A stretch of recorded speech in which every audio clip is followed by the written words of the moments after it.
Hello, fellow Toolboxers. Thanks for joining us again on this podcast episode. Doing an interview with a non-attorney again. This should be fun. Saadia Khan, one of the top podcasters in the immigration space. We're going to talk about her background and how she got into podcasting and her experience with immigrants. So it's a neat little like side thing to see the other side of the work that we do, the personal lives of people and the support systems that are out there that are being created. So it's a fun interview that's worth listening to. Before we start, I want to remind everybody that our marriage green card course for those interested in getting into immigration law, wanting to know immigration law better, family-based in particular, consular processing, admissibility, how the contract looks, how to do a consultation, overviews, a lot of stuff, 18 plus hours of material. Plus, right now, if you sign up, we're throwing in our O1 seminar. I think it's like 10 hours of training of how to do an O1 case with like top 10 immigration lawyers that do O1s in Southern California. So it's a steal. It's a bargain. Email me at info@immigrationlawyerstoolbox.com if you're interested in that. Again, that's info@immigrationlawyerstoolbox.com. And if you want access to our free materials in your lawyer, CLEs, white label documents, community, all that kind of stuff, just email me at info@immigrationlawyerstoolbox.com and send me your bar info so I know your lawyer, and then we'll add you there. Really good community. That's what we're really building up. A lot of great content that's free. I just got to put it behind like a wall because it's legal advice essentially, but I don't want like the public to see it because that creates bar issues. So it's like other lawyers see it, we know like you got to study, things change, all that kind of stuff. So without further ado, let's get it started. Hi, Saadia. Thank you so much for coming on the show today. Thank you for having me, John. This is fun, interesting, and this is the first time I am on this platform. I normally use Riverside, so yeah, it's interesting. Yeah, for the inside podcast people, yeah, Riverside is one that's really popular that a lot of people use. I'm not sure why I got into this one. I think this one like fed into other social media when you go live better. So I think I got this called StreamYard. Oh, yeah, probably. Well, let's talk about that. Like, yeah, who are you? Where'd you grow up? And what do you do in the immigration space? Oh my gosh. So I am an immigrant. I grew up in Pakistan. I am a rights activist. I'm a feminist, but I've started calling myself a humanist because that makes more sense to me. I think it's more expansive and really reflects on and is emblematic of what we do. I'm also an entrepreneur. I have a media startup called Immigrantly, where we produce a lot of content. It started with one podcast called Immigrantly, and the podcast gained a lot of popularity, so we spun it off into five more podcasts. And it's about immigrant lifestyle. Honestly, it's immigrant living, lived experiences through the lens of first and second gen immigrants in the US, who, by the way, are like around 70 million, which a number which people are not really aware of at times. Wow. And it's such a major thing because on the immigration like attorney side, what I feel is like most people immigrating here have like because of Hollywood and the movies and all that kind of stuff, they have one perception. They think it's like an episode of Friends, like when they come here, maybe or something. But it's like it's a complete different thing. They sometimes they used to get the like 10 years ago, especially like when people come, I got the feeling they think that someone's gonna hand them a gold bar and be like, "Go ahead and this is Baywatch and a gold bar, go live a life." And it's like, no, it's life in the U.S. is a treadmill. It keeps getting faster. You got to work, make money, and craziness around you. It's not what back home is more chill. Actually, you could take a nap in the afternoon and relax. Oh, Here, you it's can. Absolutely. Absolutely. And it's funny because you said that because when I think of immigrants, I I truly believe that immigrants are like OG risk takers, right? We are the yeah, ones who packed up our bags and decided to go somewhere else and start a life. And it takes a lot of courage, um, perseverance, grit, yeah. risk-taking ability to be an immigrant or to be a migrant or an asylum seeker, because that is more forced migration versus like immigrants who come for economic reasons, which is very different. And to your point, people sometimes don't realize how vastly different immigrant journeys are and pathways are to Mhm. immigration. I mean, you're an immigration attorney, so you know this, but people again think that all immigrants are the same, which is so untrue. Yeah, I mean, like from one country, you could have like completely different entryways, backgrounds, all that kind of stuff. It is a thing, but the I think the biggest connecting factor is what you said, the entrepreneurial aspect, because like, because most people, even if everyone in the country is being shot at, killed, and tortured and tyranny, they still won't leave. It takes Yeah. like a adventurous mindset to say, I'm gonna go to a place that doesn't speak the language. I'm gonna be a foreigner in the land. Ever since like you read the Bible, the foreigner is always like this 1,000 years ago. Like it's always said the foreigner. It had the name because they know how hard it is gonna be for you to go to one land to another. You're not gonna be accepted. You're not part of the tribe, but you got to make it somehow. So it's always been an exceptionally difficult journey. And you're a nomad, right? Like I have said this so many times when I go back to Pakistan and I go back to the city that I grew up in, I don't fit in there anymore. Yeah. I've lived in the US for 23 years, and when I go back and they're like, "Oh, you've become so American." I'm sure you've heard this many times, right? And I'm like, "No, but I code switch, I speak the language, my mannerism changes."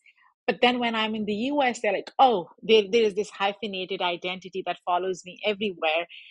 And to be honest, John, I don't mind that. I see myself as an outsider, insider. I'm fine with that. But I think it's like the second gen and the third gen, they struggle with that duality more than immigrant themselves because we see ourselves as, outsiders, insiders. We don't mind that, that hyphenated identity as much as our kids do.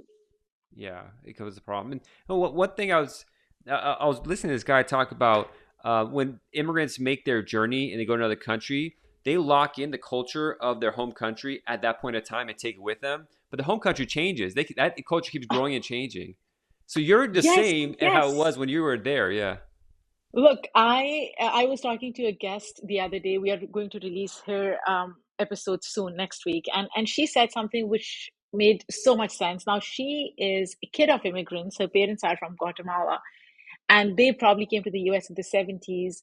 And she was telling me how she is so familiar with, the 70s slang because that's what her parents use. They are stuck in time, right? And for me, I think I am stuck in early 2000s. That's when I came to the Yeah. US. The way Pakistan was then, the language, the vernacular, the mannerism, the cultural, norms, Pakistan has moved on. I Yeah. haven't. I still am stuck there. And I think it shows in so many things that I do when I go back, or even here when people ask me about Pakistan, and I have this very, I guess, in some ways, outdated view of what Pakistan is. I mean, you can't really 2000. That's like right when the war on terror started, and that probably changed Pakistan a lot Yeah. with Oh, yeah. money and the military, all the stuff that was happening there. Oh my God. It was, so we came around 2001. Yeah. It was like I've only seen US in a very paranoid, resentful way. I don't Mhm. know what the US of the 90s looked like, what that interaction with Muslim or immigrant identity was. I've seen America mostly angry, Hmm. and resentful and more militarized. Yeah, I mean, obviously Afghanistan saw the worst of it, but it all went through Pakistan and the control of the government over there to like at our whims and Yeah. everything like that. So it was just a mess, and so don't want to. We already just had a big political change here. The whole political situation, in Pakistan, every time the military, this whole thing to talk about. So you have like multiple podcasts. When did you start your podcast, and what are the different themes now that you're branching it out, or you branch it out? So we started in 2019 with one podcast. I have rights background. I am a rights activist by training. I have a degree in international relations, human rights. I have a prior degree in I have an MBA, so which is like, it was a stark shift. But anyways, I used to work with UN Women, UN entities, and then 2016 elections happened, and I realized how toxic immigrant identity had become in the US and how it's portrayed. So I'm a huge podcast listener, and I was like, okay, how do we connect with people in the US through shared human experiences? And I was like, through podcasting, because it's a very intimate medium where you can share things without fear of judgment.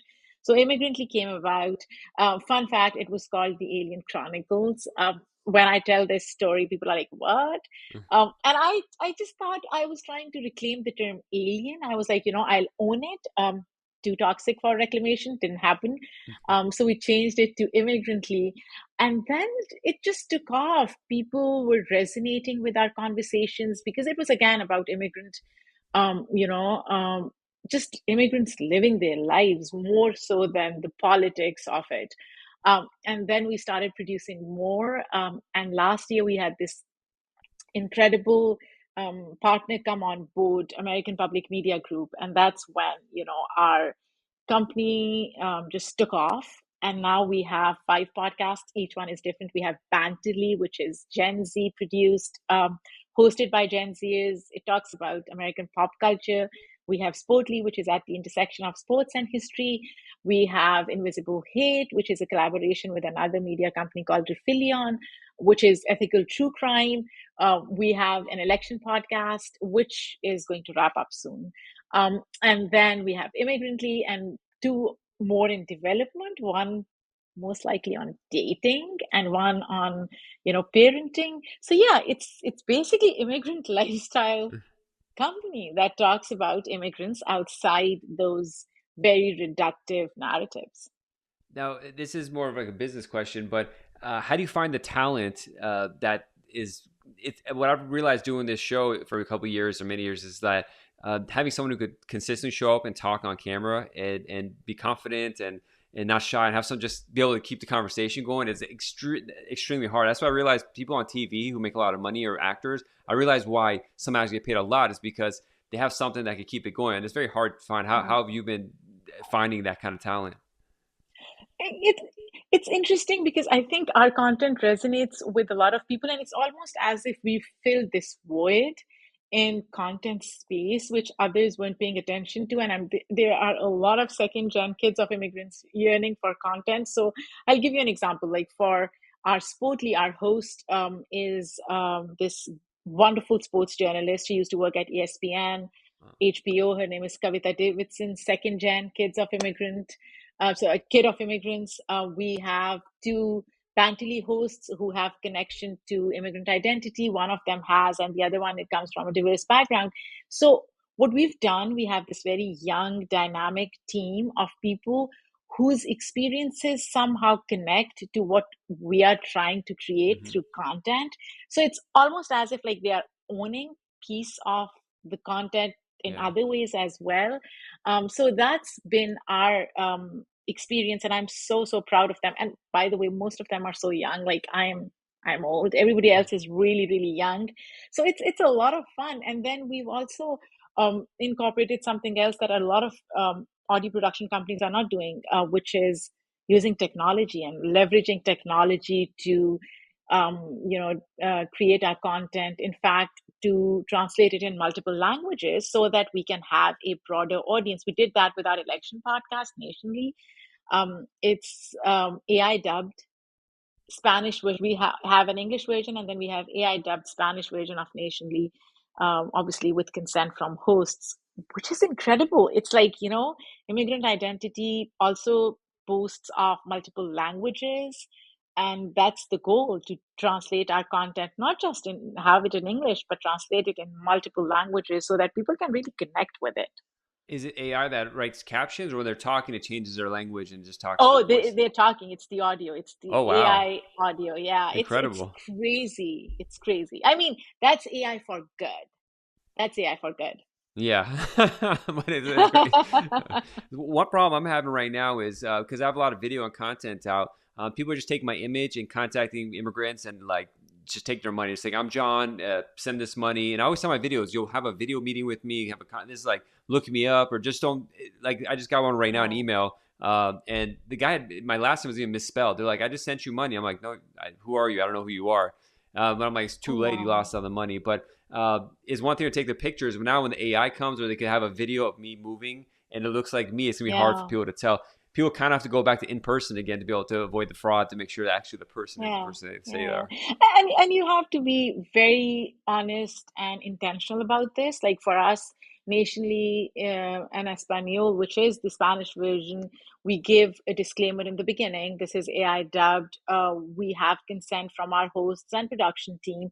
So we are very transparent about it. And you're Yeah. absolutely right. AI can be used for good the way we are doing so that we can reach more audiences.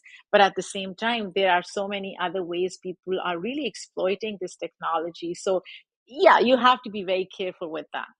Definitely. It's making the world a smaller place. Because sometimes imagine if you lived in more peaceful times, it'd be like sometimes people wouldn't want to immigrate anymore because the technology allows you to get all like sometimes the economic Yeah. benefits and all that without having to move anywhere. But a lot of times it's either meet a loved one overseas or just it's too chaotic where you're at, where you just can't stay Yeah. there. It's terrible.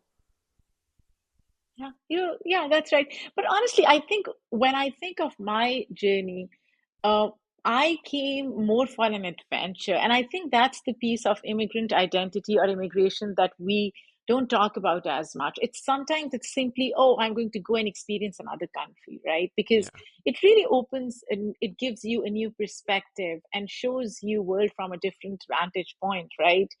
A lot of people would say borders are a social construct, and it doesn't make sense for us to just be stuck in one place. We are all humans of the entire Hmm. planet, and that's also an angle that gets sidelined or ignored because of the politicization of immigration itself, right? Hmm. So that I mean that's something that I think we should also talk more about. It just can be for I want to experience a different culture and a different country, and that's why I'm immigrating Yeah. or moving or whatever form or shape that it takes. Yeah, definitely. I mean, I just, Canada just shut down out of nowhere. They're like foreign students from coming in. So that was kind of like, wow, that I didn't expect that to happen. But one thing you said, it just Wow. reminded me like the great philosophers and writers, especially like in the Middle East and South Asia, they would just get on a horse and just travel around, just do it. And then they come Yes. back home, but it was just to write about all the stories they learned from different places. And it's like, that's actually a good way to do it. That we kind of have in America, they say, in college, go spend a semester abroad just to do it kind of thing. But that should be it should be a norm for people to go and travel around. Everything's become so like two dimensional. It's like I need to make money to go here's opportunity. It's like like I don't know the world. That's in some sense I'm seeing like technology wise and stuff. It seems like we've gone really in the future, but maybe 300, 400 years ago, life was probably better than it is now. Even though we have better healthcare system and love, because the unnecessary stress and two dimensionality of world where it's just like wake up, make money, go to sleep. Wake up, make money, go to sleep, and it's like this doesn't make any sense. Like people don't have time for their children, their family at all. Just to at least look at each other, even because I went to an immigration interview today, and how much could I talk about? So it was a couple, and they're both working so much that like they essentially only have Saturday and Sunday morning to see each other, Wow. and it's just they're working nonstop, and they're barely making any money at that too. So I'm just like, this is a tough life. And then when they have the time, they do a lot of fun stuff. But I'm like, wow, like this is and this is probably 50% of America is probably like this, if not more, at this point with the way the Yeah. economy's going.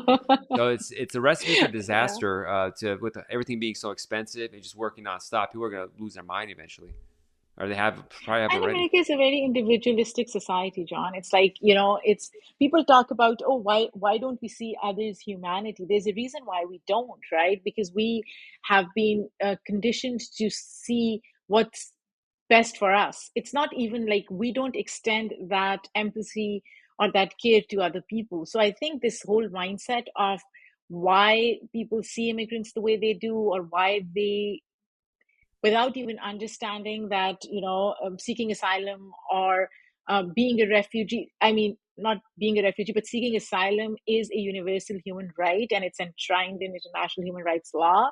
uh, People just don't have that empathy and that connection. But the more you travel and the more you meet other people and you partake in cultural norms, when you go to a different country you really see how people live, right? The Yeah, language that they speak, the traditions that they have.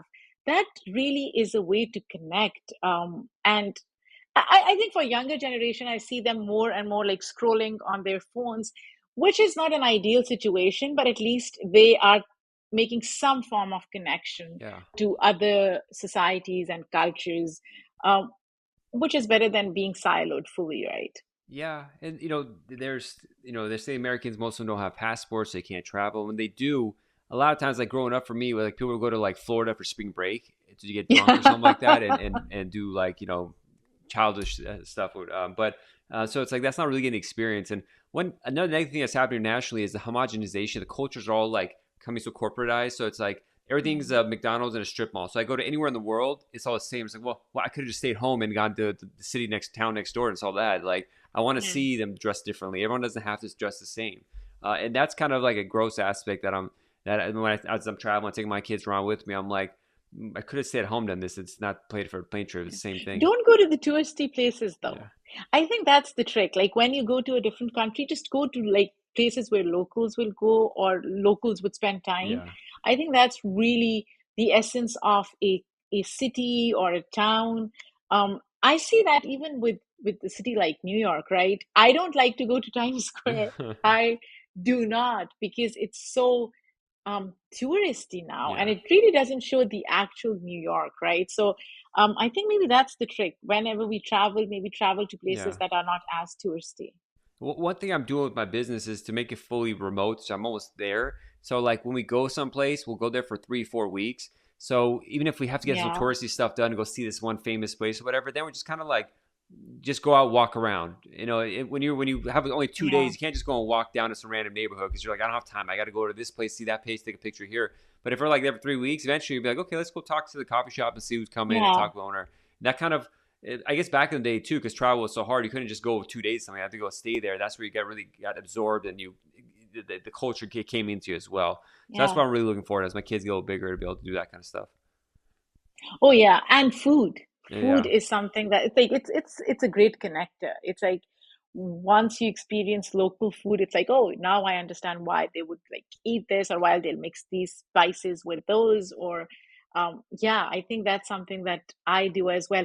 What I was doing for the last few years, I think my husband and I would just go to Europe and I'm like, I'm done. I'm done going yeah. to Europe. Like I'm really done. I want to travel to places where I can really experience more culture, history, and that. Like, I want to go to Morocco. I've been thinking of going to Morocco for so long. I haven't done that. Plus, I'm scared of flying, which is tricky because I'm like, okay, take me anywhere on a train or a car. I don't want to fly, but I would still fly to Morocco. It's going to become like I hear a lot of people going there and loving it. It's good, and so it's a really popular destination. One thing about flying is too, Yeah. with like, and it wasn't like this younger, but as the older I get, turbulence scares the hell out of me more and more when it shakes. I don't know why when I was younger I didn't care, but now it's like, oh my God, we're gonna die. Like, I'm glad you said that because so as I said, I'm really scared. And when there's any kind of turbulence, I'm like, okay, the flight, like the plane is going down. It is going down, and I am petrified of that. So yeah, you're right. It's just this visceral reaction yeah, to that. And although turbulence happens and it's fine and yeah. people deal with it, right? Well, yeah, it's a weird. That's what it wasn't like that was like 10 years ago. I like the more I fly, the more I get annoyed by it, and like it like it's just it gets to me. But thanks, Saadia. Thank you so much for coming on the show. What's the best place for people to find you? Obviously podcasts where podcasts are found, but Immigrantly is the best way to put the terms, or any other social media that you mentioned. Yeah, so thank you, John, for that. So we have a website, immigrantlypod.com, but we are on social media. We are everywhere. On Apple Podcasts, we have a channel called Immigrantly Media where people can find all our podcasts, not just one, right? That's one place. We are on Instagram at Immigrantly Media. We are on whether you call it Twitter, X, whatever, at immigrantly_pod. We're on TikTok at Immigrantly Podcast. So yeah, just type Immigrantly and you'll find us. Very cool. Stay on the line. We'll talk probably a little bit too. But thank you so much for coming on the show. I'm really glad we got to connect. Thank you, John. This was wonderful. Thank you so much for listening. That was an interesting interview. Saadia seems like a real neat person. Immigrantly podcast, someone worth listening to. It always comes up high when you're searching for immigration podcasts. So thank you so much for her for coming on the show. If you haven't already and you want to join our community, circle.so is a community page, but it's like an online community where we have a lot of our content that's there. Just email me with your bar info at immigrationtoolbox.com. And if you are interested in the marriage green card course, the family-based green card course, hit me up as well. We'll do a quick chat, see if it fits you and get you started so you could have a 6-figure business as soon as possible. Until next one, have a good one.